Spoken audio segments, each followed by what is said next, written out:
another episode. Yeah, we're back again. Surprise, surprise. Don't make us threaten you. What are you going to do about it, punk? Hey? How are you doing, Antonio? Good, you? How you doing? I'm doing all right. Feeling Did you good? have a good week? Great week, honestly. Fuck yeah.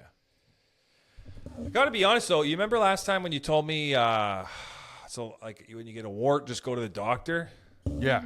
I should have. Yeah, I haven't. I'm trying to over the counter it. Yeah, no. You got to go see a dermatologist. I need under the counter options. I had a dermatologist. I still do, actually. Small little Asian man. Genius. Genius with that liquid nitrogen. I like a dermatologist. She referred me to one. Yeah. But then the guy just doesn't answer my calls. We had a bad day. They're probably the most high demand doctor out there. So rude, the guy. Oh, yeah. They don't have time for shit. Like, you want me to read some of the reviews? I'm not going to show his name. You're going to read the reviews of him as a doctor? Of him as a doctor, like his practice. I want you to find me a doctor that has good reviews. I love how I'm going to read the reviews. I wrote a 1-star review. Because there were other bad ones. 1-star review. So, this is a 1-star review 5 months ago. Didn't take my daughter's psoriasis treatment seriously, and now she has a severe outbreak. His attitude was, at least it's not my skin. Or at least it's not skin cancer, sorry. Yeah, at least it's not my skin would have been great. That would have been way better, honestly. At least it's not my skin. Good night. Good night. 11 months ago, 1-star. I have been waiting for an appointment. I have been waiting to have an appointment booked for a while as my doctor referred me. I missed their call. They leave a voicemail saying, call me back. And guess what? They don't answer the phone whatsoever or even return a voicemail. I don't understand 3 question marks.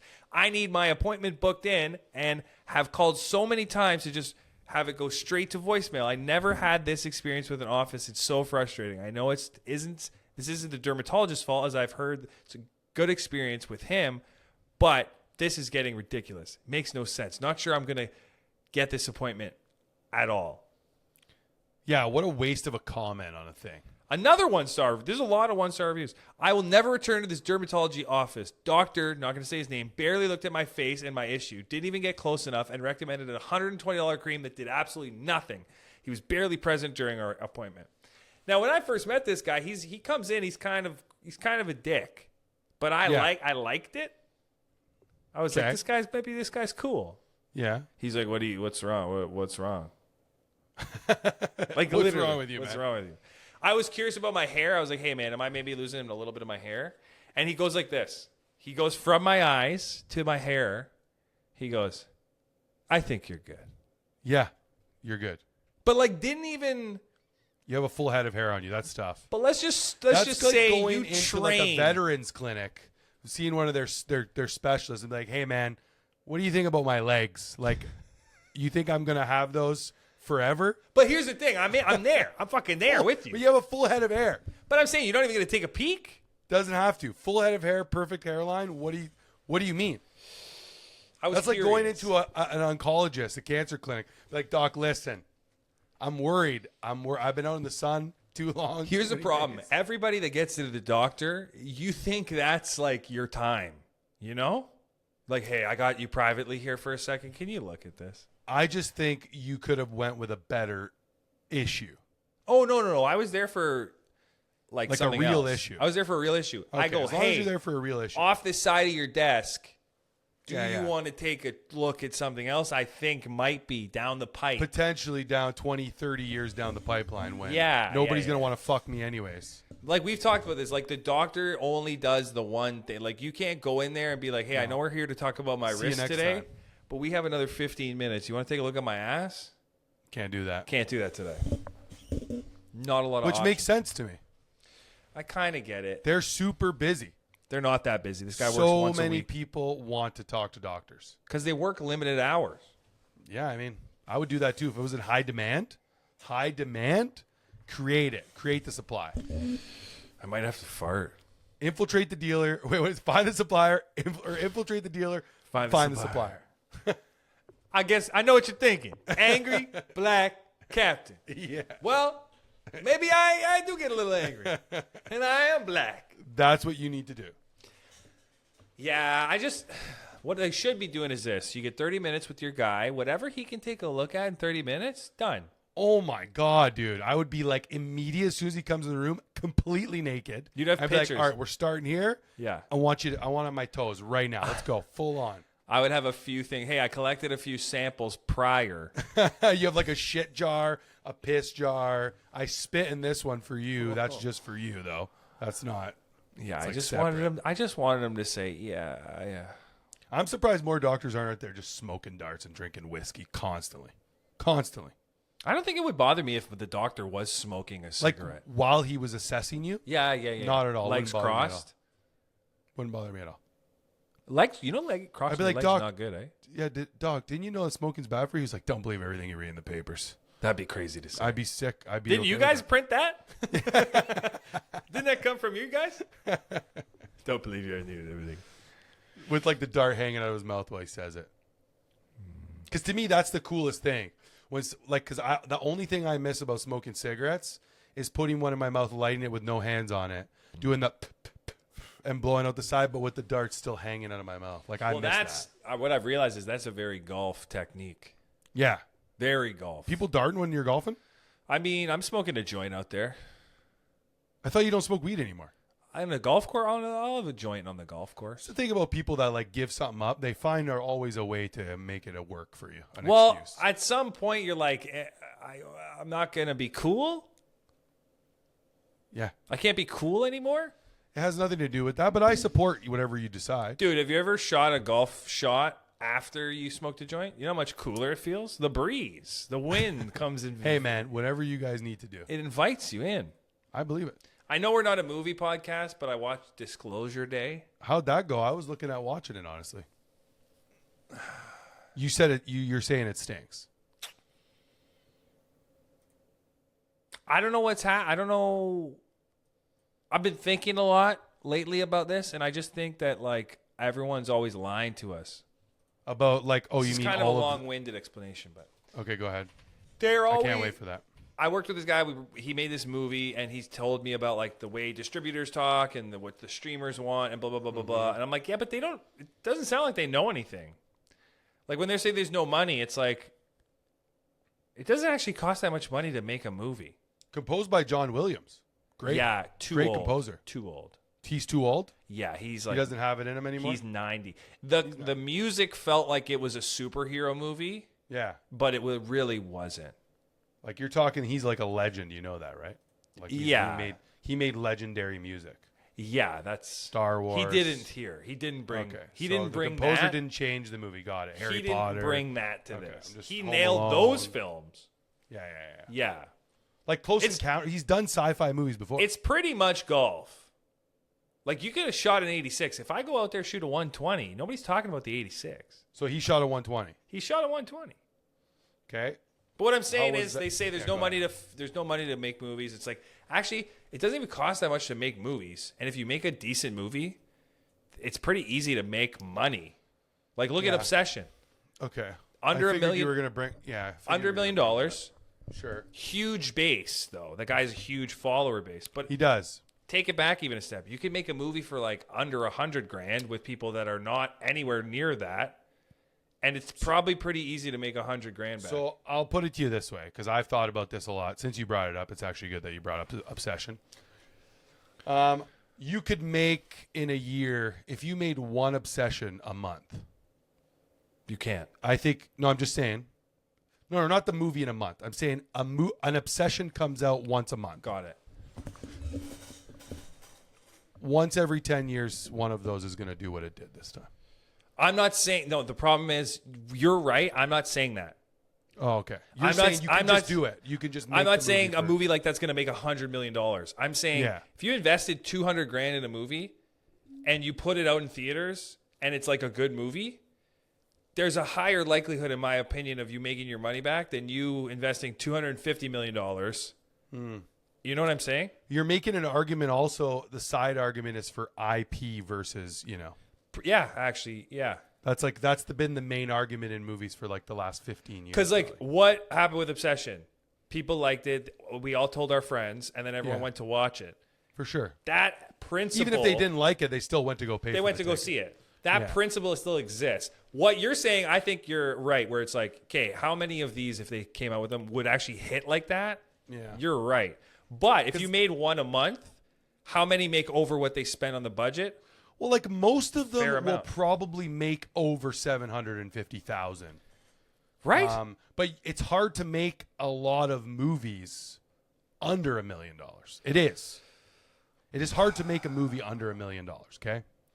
Like when you think about what you're asking of the crew that you choose, like I was reading all the interviews with all these people involved with the movie, especially the director of photography. Right, there's like a big drama with her because she got paid fucking like 70 grand or whatever it was. She got paid what was available in the budget that before makes it made complete money. sense. Yeah. I don't agree with like, oh, now that the movie's successful, you have to pay them. Should you pay them? Yes. Do you have to? No, because everybody knew what they signed up for. But the point is, like, look at the levels of what was distributed at the time.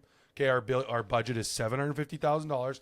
We're using extras like we have. Oh yeah, you're the art director. You're also the fucking executive assistant for this. You're just taking on multiple roles, and you can't do that for every movie. It just doesn't work like that because like nobody wants to work like that. Like people need to make a living. Well, you can do it if everybody's gonna get something out of it.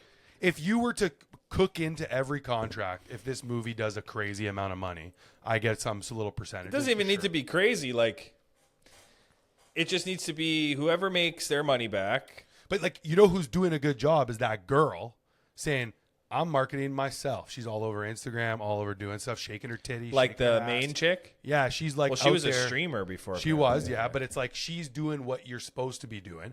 It's like, okay, I made the money from the movie, which is X amount of dollars, but like I'm going to use that to make a brand for myself, and that's what you do. But what? And you go on Jimmy Fallon, and you. But what's different is like a director of photography can't do that.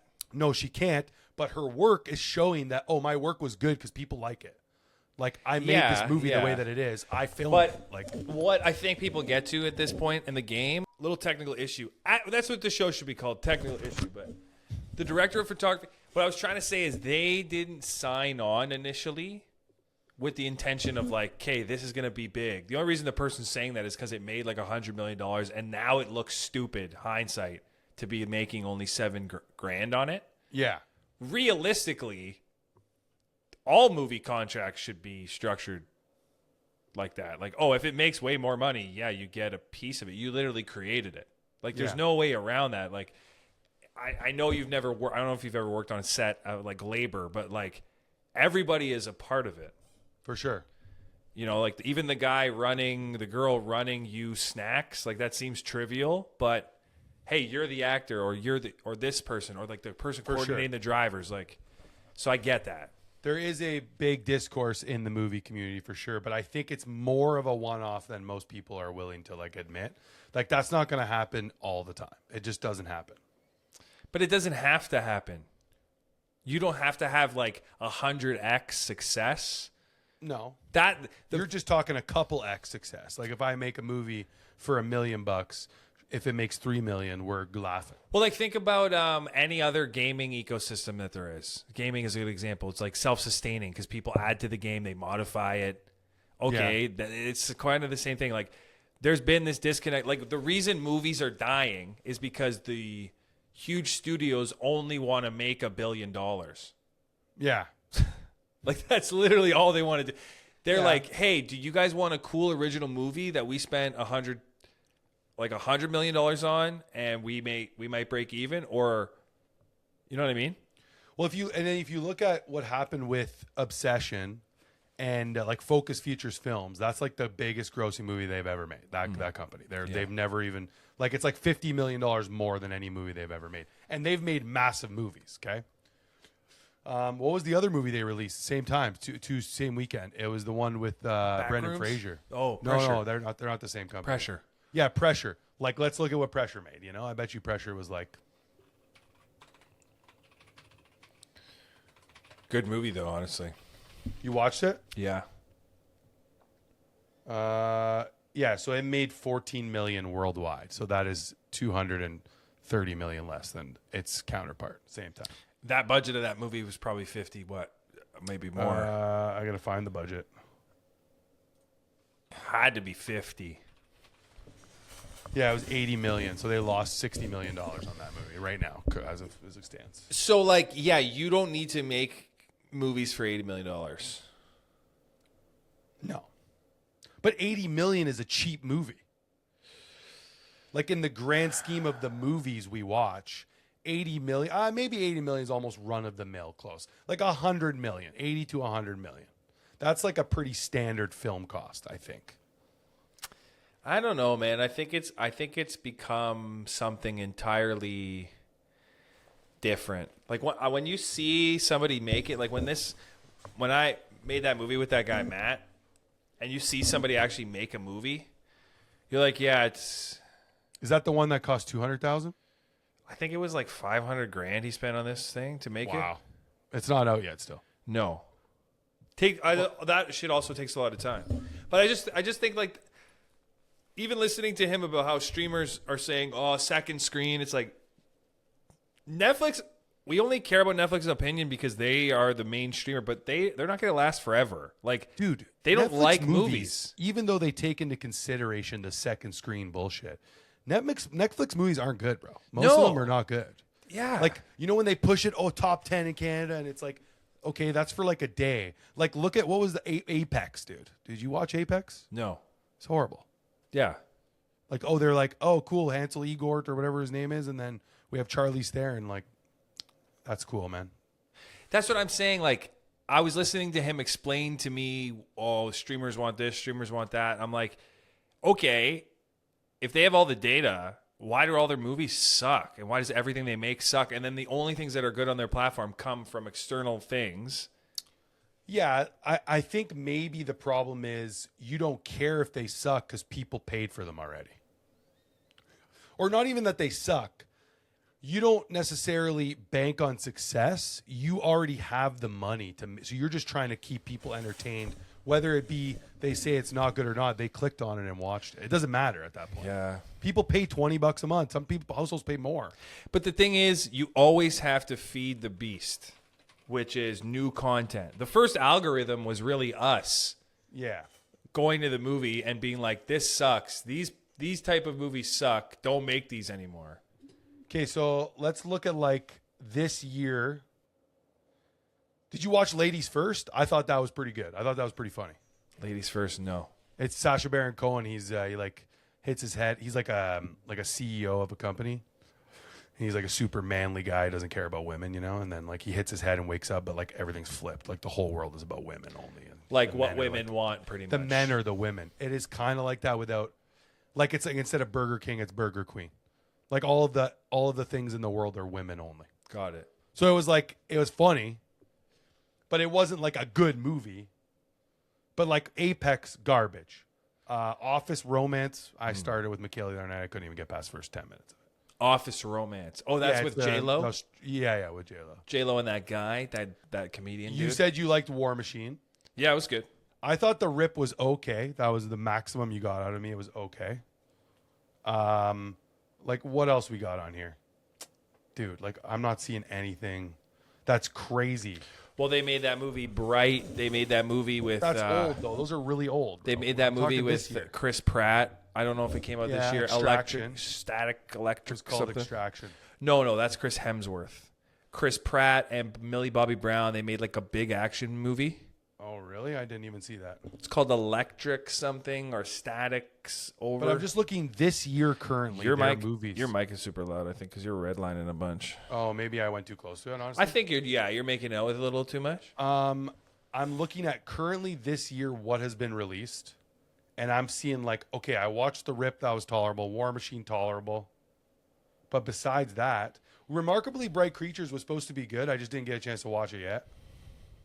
Peaky Blinders, terrible. But the thing with Obsession, and I know it sounds like the problem with the human mind is if you repeat something too much, then you start to point to like, well, it's unique, right? But all it is I could tell you in a sentence the story of that movie, which is typically what's known as the log line, and you're interested to watch it. It's like a guy goes into a store and he's granted a wish, and he wishes that this girl would love him forever. And she goes crazy, and it becomes true. That's simple. Versus like Okay, Will Smith is a cop in a sci-fi Philadelphia, and he's trying to discover himself. Like, do you know what I'm saying? I hear what you're saying completely. Or that movie, The Christophers, that I said I went to on a surprise Monday, was about this guy who had a gay relationship with a man, and then these famous paintings and his career. It's like, that's not shit people want to watch. Even if that's cool to someone, you got to have some taste to be like. So Disclosure Day, the problem with Disclosure Day, to kind of wrap it all back into this, is Steven Spielberg's too old. The whole he's used to movie, making a different style of movie. no, the movie making quality of it is great. The acting is great. Emily Blunt is fantastic. Like, it's all of it's great. But all the story is that there are aliens. That's it. That's the only part of the story. Like, they exist, and a group of people doesn't want people to know. And then there's this altruistic guy wants people to know. Interesting. But the audience knows the whole time. So the payoff, like, do you get it?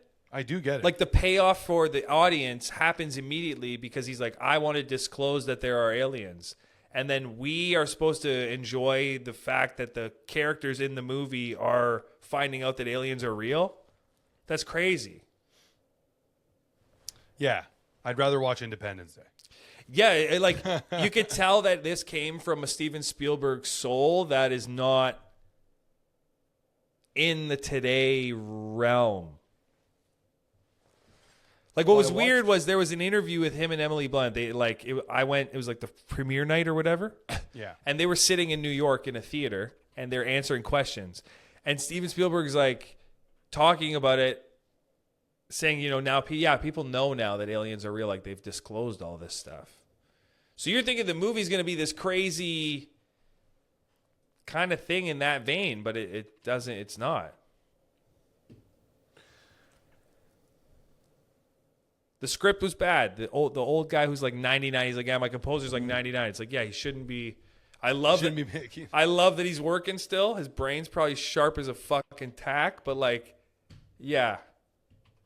There's a reason why we turn to young people, you know? Yeah, like we're switching it up. Like, hey, man, what do you got to say? What are you been staring at over there? I feel like you're reading a fucking novel. No, I was trying to like find something like what we're just about. It's related to what we're talking about, but I couldn't think about it. I understand what you're saying. I'm just trying to find another like stepping stone into something I watched, and I couldn't find it. So oh, God. We're fucked. What a bunch of resources on that. Bunch of resources we're spending on stuff. Jeez. I'm not going to watch this. Go see every time you talk, but like your thing of what movies are good and not. Name a time where I was wrong. Lots of times. Why? Because I said the Thunderbolts that I enjoyed it? Yeah. That's a bad one. That's fine. That one is just like, that one right there in itself was, I couldn't believe it. You said it's okay. I said it was okay. Yeah, it's not the worst movie I've ever seen. But that's then, literally like, what I think said. Tenet is better than that, and you're like, no way. Well, Tenet's a better quality movie, but it is not a better movie. Like, Tenet, the thing is, a movie has to make sense. A lot of Christopher Nolan's movies don't make sense. No, they all make sense. Memento makes sense. Batman makes sense. Memento's tough. Odyssey's going to make sense. Memento's tough for sure. And then what's tough about Memento? It's tough. Like, you know, it gets a little, you know, convoluted. Memento's tough, but Tenet isn't? No, it is. They're both tough. That's what I'm saying. You're saying they make sense. I think Christopher Nolan makes movies in a very interesting way, and Tenet is a very interesting movie, I think. What's another example of a more complicated? Like even Inception, bro, is super complicated. But very straightforward, easy to understand. No. If you watch it, it's not that easy to understand also. What part? Any time where a movie finishes and you're considering the movie and things that have happened, if they did or didn't, or if you can actually figure them out, that makes them not. But you're not considering the premise as a whole, is what I'm saying. When you watch Inception, I'm only thinking, is he in a dream? The ending is like, is he in a dream? I'm not thinking, what was a dream? What was the movie? Like, that's like part of the movie. You start thinking about what was real and what wasn't. No, but that's what I'm saying. So it's like you're aware of the concept. I'm invited into what the premise is, which is we can get inside of dreams and we can use dreams to change people's minds. That's easy to digest. Tenet doesn't make sense. Like you couldn't explain to me in a sentence what Tenet is. Tenet is. I'm not sure if you could. I was trying to simple it down to what you just said about Inception. It's the future, time travel is real, and people have discovered that are not here now, and they're trying to change things in the past. So they're sending agents and or messages. That's it. That's all you need to know. And then don't think too hard about the shit in between. See, but that would be a great movie. What you But just that's said. what the movie is about. That's exactly the movie. But they spend way too much time on the vehicle for where they're going. So if somebody in the movie enters a scene, there's way too much focus on the like. They shot it backwards. Like in the reality of life, they shot the backwards and they had to memorize the lines backwards. So you could tell because that took so much effort, they really wanted to showcase that that happened in real life, that people went to that length to do it. So I felt like everything was focused on the fact that, oh, this is parts backwards. Versus me actually knowing that they're going back in time. You know what I mean? Sure. With Inception, with any of these movies, I know he didn't do this, but Shutter Island, like with those kinds of movies, at least I know by the end what the story is. Well, like Shutter Island, you're just thinking like, was that whole thing fake or was it actually real or was that in his head or not? Like, I've even seen another thing about a Shutter Island. I think you sent this to me, where it's actually that he is the person he thinks he is, and they fucking tricked him again. Yeah, that was another thing I'd mentioned a long time ago. And that's what I'm saying is like you're in the story, you're invited to think in the story, whereas Tenet didn't have that. Damn, dude, I just think it was such a good movie. I don't know. I like that you think it was a good movie, and we're not a movie podcast because if we were, we would have spent time talking about movies today. But okay, what about one of our favorite directors on the show, who made one of our favorite movies, Magazine Dreams? Wow. I watched another product of this man's repertoire the other day. Okay. Have you ever watched Hot Summer Nights? I've heard of it. With T-Shaw. No. Dude, you thought Magazine Dreams was a weird movie, bro? Watch Hot Summer Nights. Weird as hell. I can't believe T-Shell has some of these movies that I didn't even know about. Elijah, who's T-Shell? T. Chalamet. Oh. Timothy. Yeah. That's too long. I don't know if I'm going to recover from that. T-Shell? Everybody calls him T-Shell. Everybody. Yeah. Who? Is that? People that I know call him T-Shell. Okay. Weird movie, dude. Is he gay in it? No. It's usually a Drug dealer. barometer. He is a drug dealer? Yeah. I would love for T-Shal to put on like 25 pounds. I need him to not feel 13 anymore. He's the Lisan Al-Gaib, dude. He's 13. Did you see the clip from him in the Knicks dressing room with all the guys? Yeah. After they won, and everybody's like, Lisan Al-Gaib, Lisan Al-Gaib. And he's got fucking champagne in his eyes. He's like, oh, I can't do this. I'm not an athlete. But don't you agree? Like he needs to hit puberty. I think he's one of the most overrated like pop actors we've ever had. Pop actors, like when people talk about like pop culture, right? He's like a pop actor. He's a popular guy. He's in a lot of very like major motion pictures, and I think he's so overrated because he has what's the problem you stated? He has the Tom Cruise problem. He's T-Shaw all the time. When is he ever something other than Timothy Chalamet? I don't know how many movies you've watched with him. Well, right? I've watched a lot of movies where he's the same guy. He's a movie star. Yeah, he's a good actor. Like I can see him acting. But outside of admiring the skill of his acting, he's still this guy who's like just a little kid. He looks like a little kid. He acts like kind of like a little kid. Even when he gets dramatic, he still doesn't have it's not believable, but that he's a different character. I hate to say it, but he's pretty much like Leonardo DiCaprio in a way, where it's like they're very talented, but Sean Penn. Tom Cruise. No, you didn't say that about Leo though. But Leo's kind of the same. Tom's the same. You're telling me in all the roles that Leo's played, very similar, yeah. You think they're all similar guys? Well, I'm saying he is still at the core. Like, for example, I disagree with what you Sean Penn did in One Battle After Another.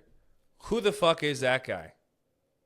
Well, like Sean Penn is always transforming himself in almost any movie. But like that's he was Spicoli, dude. But that same guy was Spicoli. That's the difference between I think what a movie star is and what like somebody who can. Because Leonardo DiCaprio's Gilbert Grape a movie star is not Wolf of Wall Street. Yeah, but that's different. You The got Revenant is not the same as it's pretty the guy. much. It's pretty close. The guy in The Revenant is the same as the guy in One Battle After Another. Pretty close. I'm talking like your Calvin Candy. He's your also mannerisms. Calvin Yeah, he's also your Calvin mannerisms Candy. are very similar shit. Yeah. Yeah. Because I know we're arguing the same thing right now. I'm just disagreeing. I'm with just another saying that form of Leo has other gears. like he's a great actor. He's just not. He's excellent. He's not different in But any of his I roles. think he's still a movie star where it's like he brings Jack Dawson. I'm trying to think of he, all the people. he brings that quality. Like The Aviator and Catch Me If You Can, like they're different. fantastic movies, but like how different are we? How like they're not when I say mannerisms are like if he's upset, what type of anger? Like it's the same tone, delivery versus like some other actors can bring it. Christian Bale, it's different. Hugh Jackman.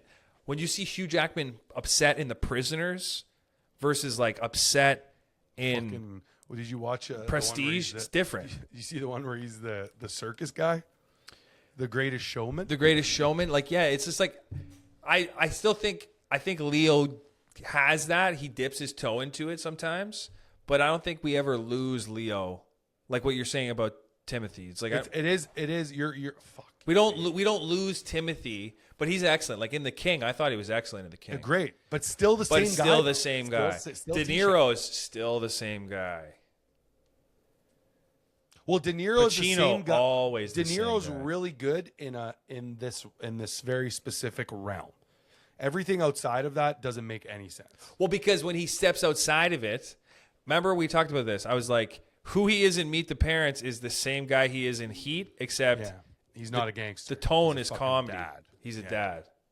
But he does do good at comedy. He does well at comedy.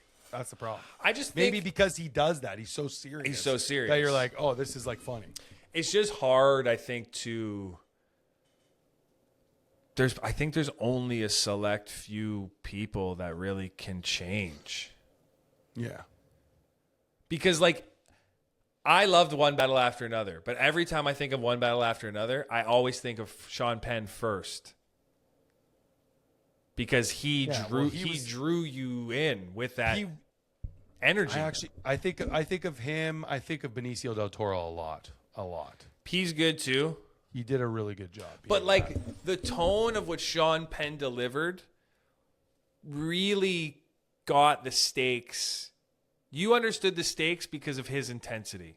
If he wasn't as intense, the fear that they have is not as real. You know, Colonel Lockjaw. You know what I mean? Even the reward, like when he's supposed to get rewarded at the end with that like 1984 whatever shit vibe that it's going to be. The only reason that it feels meaningful, The Santa Claus Club. What's it called? the Christmas Club or something. The Christmas. The only reason that it feels meaningful is because of how intensely he has fought to get here. Yeah. You know? Like when Leo says "Viva la Revolution," that yell he does, I've heard him. He yells like that in Wolf of Wall Street. He yells like that in a lot of movies. It doesn't mean you can't yell the same way. You're the same person every time. But there are actors that they change. Like the British guys change a lot. Partially because they're kind of lying to us. When the British guys cross over, they fucking drop that British passport. They're Americans. Yeah. But Well, if you get a chance, watch Hot Summer Nights. yeah, I'll do it right now. It's on Prime Video. I think it's a weird movie. This whole thing feels sponsored by Prime Video. It does. I feel it's a weird movie. Hard to follow if you're not paying attention.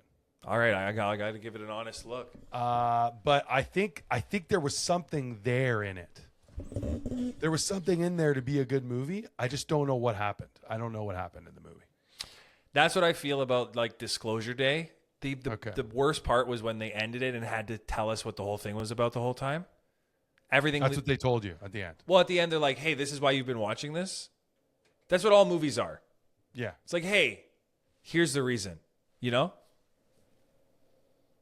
And the reason was like, aliens are real. And you're like, okay, really? Well, I know that. I'm an alien. What do you think that guy that hates our podcast is going to say about this? Dude, he's not going to be happy. We put out another one. He's going to be like, God, the amount of people that aren't going to see that? Yeah, like I already told you guys to give it up. It's been a good episode, though. Brought to you by Thoughts and Emotions. Thoughts and emotions, baby. We'll see you next week. And if we don't We'll see be you, here. we'll be here.